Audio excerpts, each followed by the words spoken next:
अखण्डमण्डलाकारं व्याप्तं येन चराचरं तत्पदं दर्शितं येन तस्मै श्रीगुरुवे नमः। अज्ञानान्धस्य लोकस्य ज्ञानाञ्जनशलाकया चक्षुरुन्मीलितं येन तस्मै श्रीगुरुवे नमः।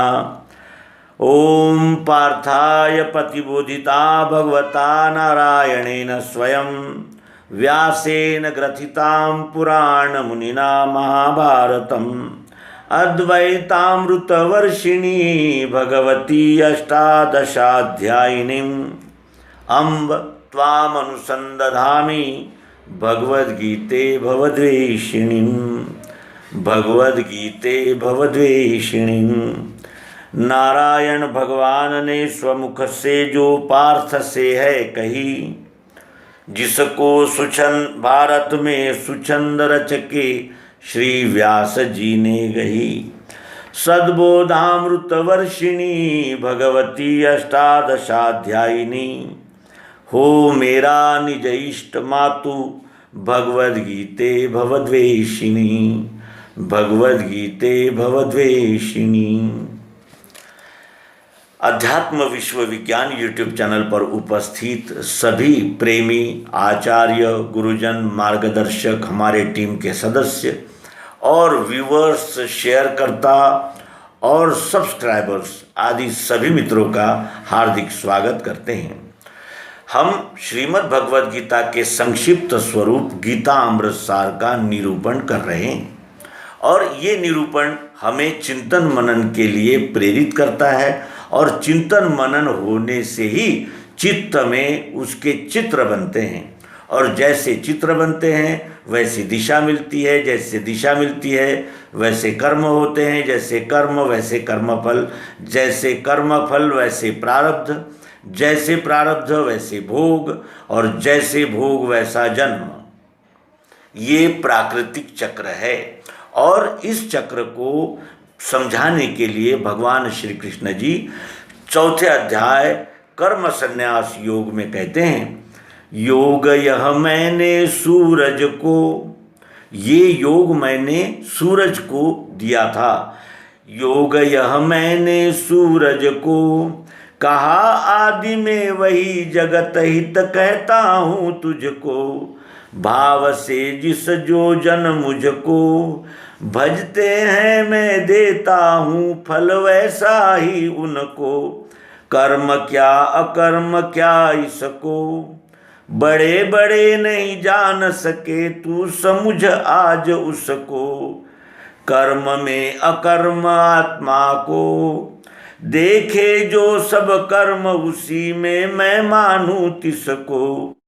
कर्म क्या अकर्म क्या इसको, बड़े बड़े नहीं जान सके तू समझ आज उसको। कर्म में अकर्म आत्मा को देखे जो सब कर्म उसी में मैं मानूं तिसको। ब्रह्मार्पण हवि ब्रह्म है, ब्रह्म अग्निहुत ब्रह्म, यही सदा मन में बसे फल भी ताको ब्रह्म। समुझ यह हित का सत्य विचार, कर्म करो ब्रह्मार्पण धी से ज्ञान मुक्ति का द्वार। हो संतो गीतामृत सार, अर्थ प्रेम से पिए उसे नहीं जन्म मरण संसार। योग यह मैंने सूरज को, आदित्या नाम विष्णु, ये नारायण ऋषि थे। सर्वप्रथम इनको ही इसका बोध हुआ, जैसे क्लिक होना जिसे कहते हैं। जैसे मनुष्य ने अग्नि की खोज की, उसने दो पत्थरों को एक दूसरे से टकराकर चिंगारी निकाली और उसमें से अग्नि को उसने संग्रहित किया और उसी अग्नि से खाना पकाकर मानव जाति खाना खाने लगी। इसको इनोवेशन कहते हैं। और इनोवेशन कब होता है? उसकी खोज की जाती है, उसको प्राप्त किया जाता है और जब वो मिलता है तो फिर वो एक पीढ़ी से दूसरी पीढ़ी की ओर आता है। और इसलिए हर ज्ञान चाहे वो ऐसा लगे कि ये अभी उदय आया है, लेकिन सबका मूल आदि सनातन विश्व में ही होता है। और इसीलिए भगवान श्री कृष्ण जी यहाँ कहते हैं, योग यह मैंने सूरज को, सूरज वो आकाश में रहने वाला सूरज नहीं है, ये सूरज है आदित्या नाम विष्णु, विष्णु नामक आदित्य को, जो जिसे नारायण ऋषि कहते थे। ये बात क्लिक हुई कि ये विश्व ही परमात्मा है और विश्व परमात्मा, इसका ये योग कि अनन्य है। यहाँ सब कुछ विश्वरूप परमात्मा में ही है, परमात्मा में ही रहते हैं और विश्वरूप परमात्मा में ही लय होते हैं और विश्वरूप परमात्मा में ही उसका जन्म होता है। इस प्रकार इस विश्व से इस पिंड का योग सबसे पहले सूरज को दिया मैंने यानी विश्वरूप परमात्मा ने, उसे स्वयं प्रेरणा द्वारा ये तत्व ज्ञान की प्राप्ति हुई। योग यह मैंने सूरज को कहा आदि में सबसे प्रथम, वही जगत हित कहता हूँ तुझको। जो मैंने नारायण ऋषि को आदि में कहा था, वही योग मैं तुझे जगत हित के लिए कहता हूँ, क्योंकि ये योग संपूर्ण का द्योतक रहने से इसमें केवल हित ही हो सकता है, अहित हो ही नहीं सकता। इसीलिए वही जगत हित कहता हूँ तुझको। भाव से जिस जो जन मुझको, मैं तो जैसा हूँ वैसा ही हूँ। यही तो विश्व है। जहाँ कोई बम विस्फोट करता है तो कोई अनाज बांट रहा है, कोई कोरोना की वैक्सीन बना रहा है, तो कोई कोरोना को कैसे बढ़ाया जाए और कोरोना की स्थिति कितनी बिगाड़ी जाए, इस दुष्चक्र में लगे हुए हैं। एक ही विश्व है। इसलिए यहाँ भगवान श्री कृष्ण जी विश्व भूमिका से कहते हैं कि भाव से जिस जो जन मुझको, जो चोरी करता है उसको सजा मिलती है, जिस भाव से मुझे भजेगा मैं उसको वैसा ही फल देता हूँ। जो मेरे साथ यानी इस विश्व के साथ जैसा व्यवहार करता है, ये विश्व भी उसे उसी तरह का वैसा ही जवाब देता है। कल्याण को कल्याण और विध्वंस को विध्वंस। इसलिए यहाँ भगवान श्री कृष्ण जी कहते हैं कि भाव से जिस जो जन मुझको भजते हैं का अर्थ होता है मंजीरे बजाना और अनेक प्रकार के जो औपचारिकताएं हैं उसको करना नहीं। भजते का अर्थ होता है सेवा करना। जो मुझ विश्वरूप परमात्मा की जिस भाव से जैसी सेवा करता है, मैं देता हूँ फल वैसा ही उनको, मैं वैसा ही फल उनको देता हूँ। कर्म क्या अकर्म क्या इसको, कर्म क्या है अकर्म क्या है, इसको बड़े बड़े नहीं जान सके, तू समझ आज उसको। कर्म क्या अकर्म क्या, इस बात को बड़े बड़े नहीं जान सके, तू समझ आज उसको। कर्म क्या है और अकर्म क्या है, इसके विषय में अच्छे अच्छे भ्रमित हो जाते हैं। अर्जुन भी युद्ध भूमि पर भ्रमित हो गया था। सभी होते हैं, ये कोई अनोखी बात नहीं है।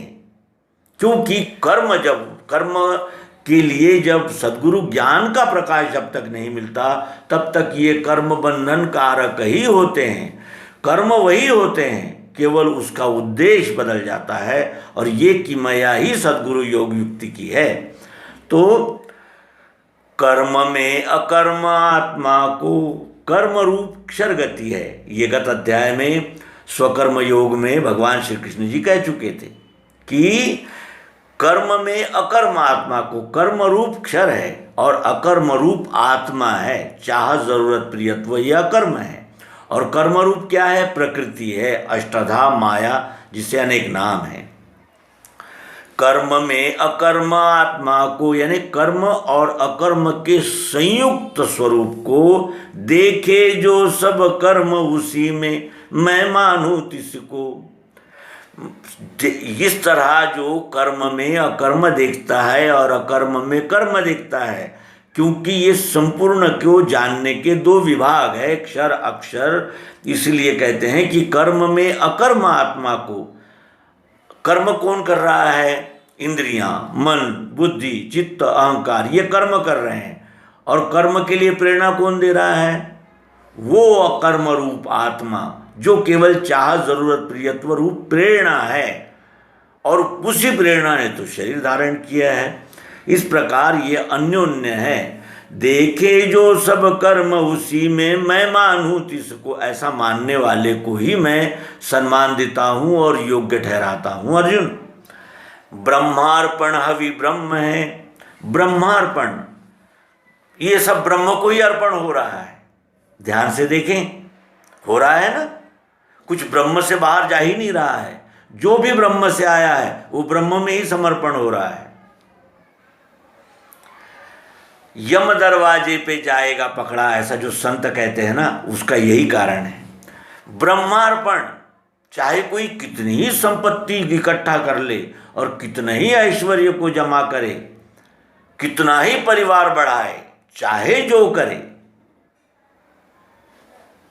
ब्रह्मार्पण ही होता है।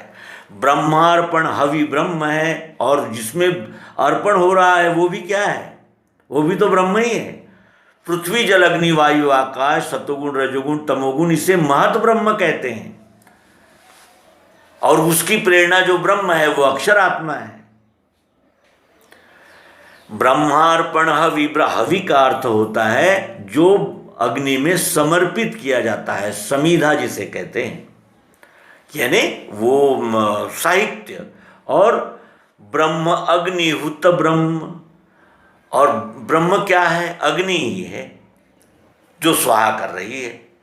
स्वयं उत्पत्ति स्थिति का ये विश्वरूप परमात्मा का चक्र अखंड गतिशील है। और हुत ब्रह्म, यानी जो अर्पण किया गया है वो भी ब्रह्म ही है, जिसमें अर्पण हो रहा है वो भी ब्रह्म ही है, उसका फल भी ब्रह्म है, और ये सारी क्रियाएं ब्रह्म में ही हो रही है। इसका आशय यह है कि इस यहाँ एक ही है ब्रह्म, ब्रह्म के सिवाय कुछ नहीं है। वही ब्रह्म अनंत नाम रूप और रंगों में व्यक्त हो रहा है। ब्रह्मार्पण हवि ब्रह्म है ब्रह्म अग्निहुत ब्रह्म, यही सदा मन में बसे, फल भी ताको ब्रह्म। और यही सदा अगर जिसके मन में बसता है उसका फल भी क्या है? ब्रह्म ही है। अरे इस सबको ब्रह्म रूप जानकर तुम सेवा करो, क्योंकि तुम भी ब्रह्म ही हो, अनन्य ही हो। ये जानकर जब हम सेवा में लग जाते हैं तो उसका फल भी ब्रह्म ही मिलता है। यदृच्छा से योगक्षेम होवेगा उसका सदा, अंत में पद सो पावे, वेदों में श्रेष्ठ जो कहा। अंत काल में भी एक क्षण अगर ये बोध स्थिर हो जाए तो उसका आगामी यानी जो जन्म है वो कल्याण की ओर ही बढ़ता है और वो पूर्णत्व को ही जाता है। क्योंकि जो प्रवेश लेता है वो एक न एक दिन परीक्षा में पास हो ही जाता है, चाहे वो डिस्टिंक्शन से क्यों ना हो, लेकिन होता ज़रूर है।